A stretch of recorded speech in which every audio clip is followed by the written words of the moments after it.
Hello class, this is Demetrius Wilson. We're now on Chapter 9 for Introduction to Business. We're going to talk a little bit about marketing. As I told you at the beginning of the class, we'll touch on each of the topics that are interrelated to business, but we won't focus on those topics like if you were in a marketing class, which I currently teach. You would hear all throughout the semester about marketing as opposed to just one chapter. One or two chapters in regards to marketing. So what is marketing? You hear that term tossed around. You hear it quite often, quite frequently. Marketing is a set of activities related to creating, communicating, delivering, and exchanging offerings that have value for others, right? So does a car have value? Yes, it has value, so exchange money in terms for that value that it provides you. In the business, the function of marketing is to bring value to the customers whom business seeks to identify, satisfy, and retain. So you want to identify who your target market is. You want to get the products to them to satisfy them. And then you want to retain them so you have that residual revenue coming in. The exchange process, as I mentioned, is the act of obtaining a desired object from someone by offering something of value in return. You're not going to give me any money unless it's a loan, which I don't think you're going to give me anyway. You're not going to give me any money unless I return something that is of value to you. So the customer is a person or organization with a want or need, right? So we purchase things because we want them, and some things we purchase because we actually need them. We need shelter. We want a new Lamborghini. Who is willing to give money or other personal resource to address this need. A product is an actual physical good or possibly a service, right? Like a haircut is a service. You can't touch a haircut. It'll look good on you, but you can't touch it. But you can touch a Snickers that you purchased. Or idea designed to fulfill a customer's wants or need. A provider is a person who's actually selling it. So if you go to Vons and you pick up a pack of peanuts, right? Vons is the provider or the seller, the company or organization offering a need-satisfying thing. I need something to quench my hunger or my thirst. And then the transaction is the actual, exchange, the terms around which both parties agree to trade value for value. $10 for, a six-pack of Coca-Cola. The role of a customer. All marketing centers on creating, delivering, and communicating value to the customer, right? So you want to show what the value is, you want to communicate that value, and then you want to provide that value to the customer or potential customer. It depends on what part of the buying life cycle you're at. Value proposition is a clear and succinct statement to the customer's value being offered by a company's product or service, right? So, clear-cut way to say, hey, this is exactly what we're providing you with. So the role of marketing is to go through these three things, and we make them very basic, but they are pretty complex when you unravel them and actually try to do them. So first, you want to identify customers. You understand customers' wants and needs, identify whom the target market is, and how to reach out to them. Right?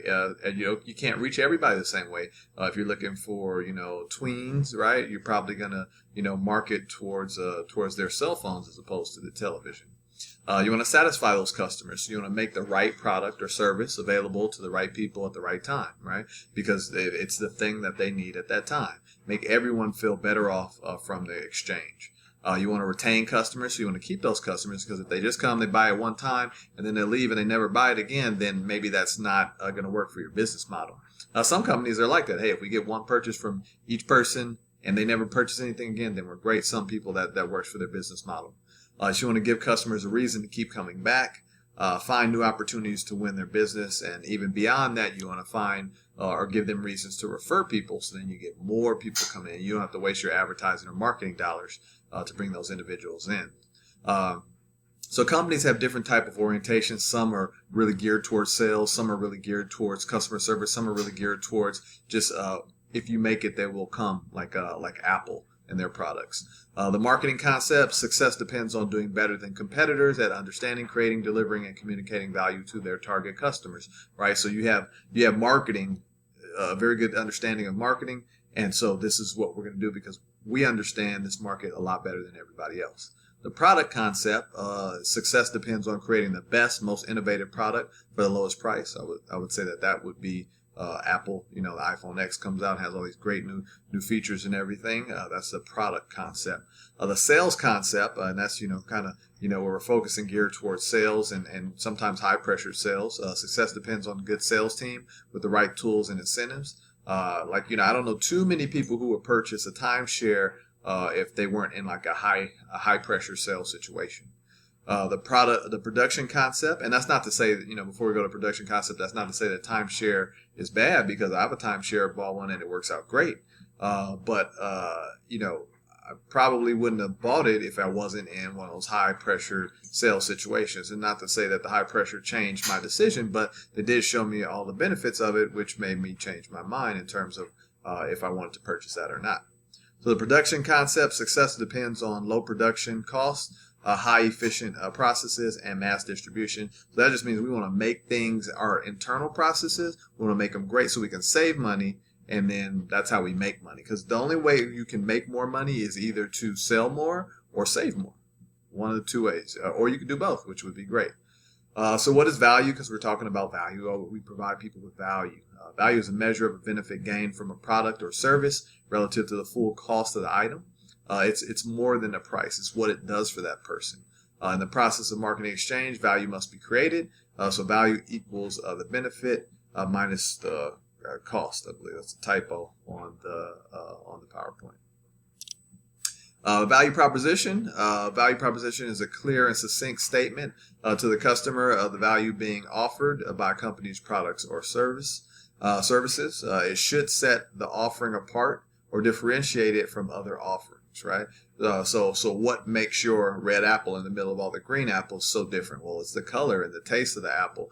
It's so much better than all of these green apples. So you have the relationship stage on the left side, then you have the typical marketing activities. So after meeting and getting acquainted, right, these are the type of activities on the right. Providing and satisfying experience, the activities are listed on the right, and sustain a committed relationship. The activities are right there on the right for you. So that's that's the retaining, right, a portion of it as well. So I want you to probably pause it on this slide right here and and kind of review those on your own. But just a few as I'll go over. For the top one, find a desirable target customers, including those likely to deliver a high customer lifetime value. High customer lifetime value means they're going to buy it over and over again, right? So you want to meet them, get acquainted, and ideally end up keeping them.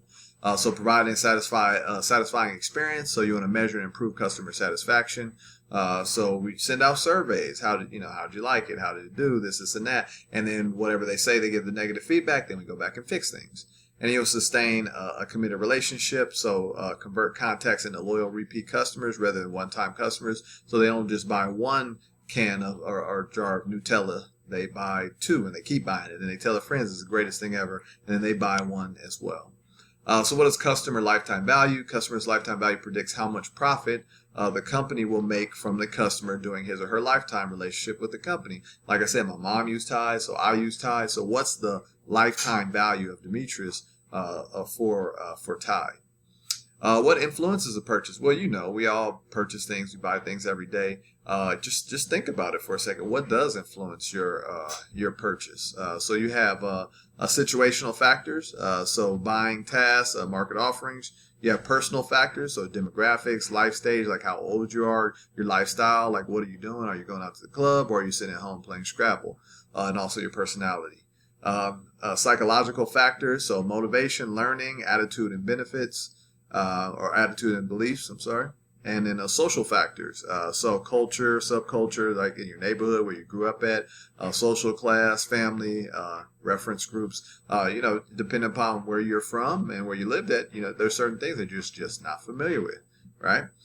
So like you said before, you have your need recognition, information researching and processing, identification and evaluation of alternatives. And then you have your purchase decision, and then below that you have your post-purchase behavior. And so that means, like, what do you do after you make your purchase? Do you say, hey, I'm gonna purchase another one, or do you say, hey, I'm gonna go badmouth them on Yelp because it was terrible? It's a terrible experience. On the top, you have your factors influencing your consumer decision. On the bottom, you have the consumer decision making process. That's what you go through as a consumer. So staging stages of the buying process. So like we said, these are the same ones that are listed here at the bottom, right? Maybe in a more aesthetically pleasing view. So need recognition, information searching and processing, identification and evaluating of alternatives, right? This is complex decision making. Simple decision making, right? The steps are a lot more smooth, a lot easier. You have your purchase decision, and you have your post-purchase decision as well. Segmentation and targeting, right? So you want to. A lot of times companies say, we don't need the entire piece of the pie. We just need this, this half of the pie. Or some companies say we just need this fourth, this quarter of the pie, 25%, because that's more than enough money for us. We're not going to be greedy. So one of the first steps in effective marketing is to identify and reach the right customers through segmentation and marketing, right? Who are the right people? Who are we looking for? And how we're going to target those individuals. So market segmentation, right? Definitely one that'll be, somewhere around on your quizzes and or tests, is a process of splitting buyers into distinct measurable groups that share similar wants and needs. So for example, geographic, right? In the area, talking about your country, your city, your state.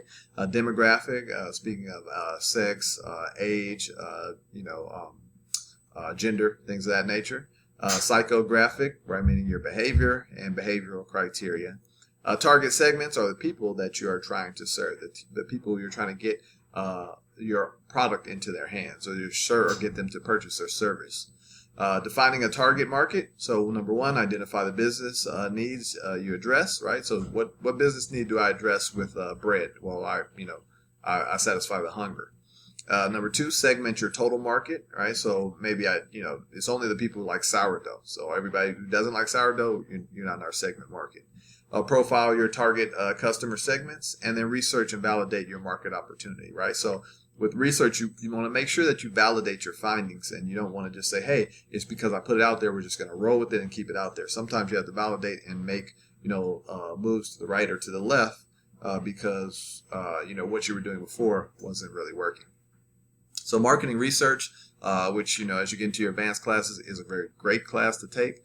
The process for identifying marketing opportunities and solving marketing problems using customer insight. So I want to survey, use primary and secondary data to figure things out, and then that's how we run our business and do our business operations by going off of what the customer says, not what I think, because who cares what I think? I'm not buying all the products from the company. It's what the consumers out there think, and the potential buyers. That's what they think. That's what's most important. Not that I don't have a valid opinion, but they're the ones that are purchasing it.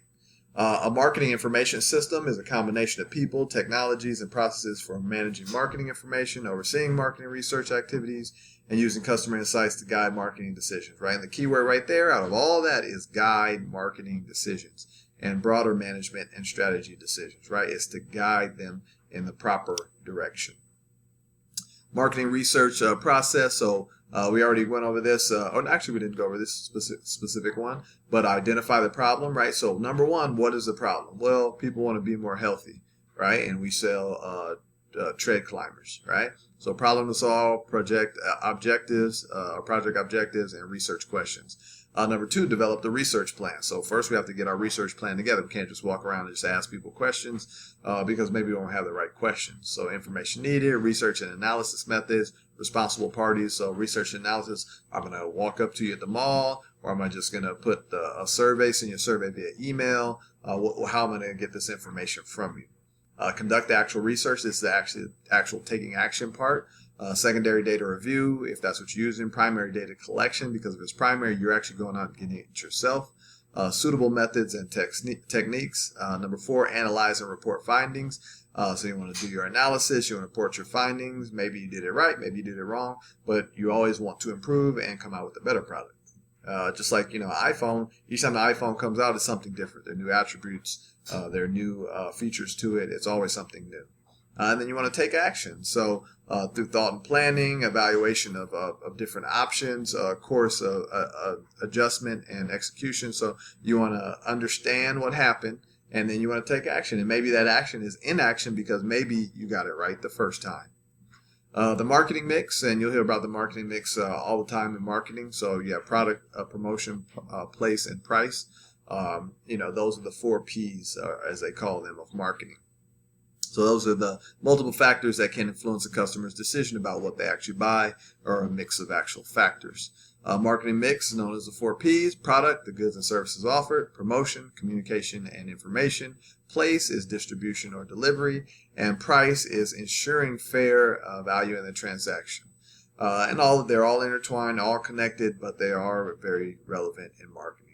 If you don't know the 4 Ps in marketing, then you're in trouble.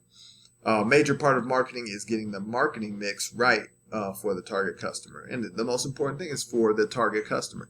Who cares if people who don't want to purchase a tread climber and they don't want to get in shape, who cares what they think? I mean, not to be, rough, kind of blunt like that, but they're not the ones that are going to purchase it. So you only need to worry about the people who are going to purchase the actual tread climber. Now, of course, you don't want to, bad name out there in the marketplace, but you got to focus on your target market. That's, kind of the point I was trying to make.